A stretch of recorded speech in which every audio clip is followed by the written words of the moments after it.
يقول أبو القاسم الشابي: إذا الشعب يوما أراد الحياة فلا بد أن يستجيب القدر، ولا بد لليل أن ينجلي، ولا بد للقيد أن ينكسر.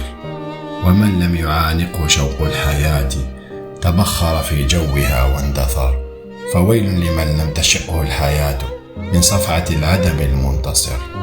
كذلك قالت لي الكائنات وحدثني روحها المستتر، ودمدمت الرياح بين الفجاج وفوق الجبال وتحت الشجر. إذا ما طمحت إلى غاية ركبت المنى ونسيت الحذر، ولم أتجنب عور الشعاب ولا كبة اللهب المستعر.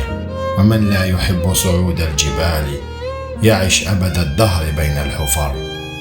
فعجت بقلب دماء الشباب وضجت بصدر رياح الأخر، وأطرقت أصغي لقصف الرعود وعزف الرياح ووقع المطر. وقالت لي الأرض: لما سألت؟ أيا هل تكرهين البشر؟ أبارك في الناس أهل الطموح ومن يستلذ ركوب الخطر، وألعن من لا يماشي الزمان ويقنع بالعيش عيش الحجر.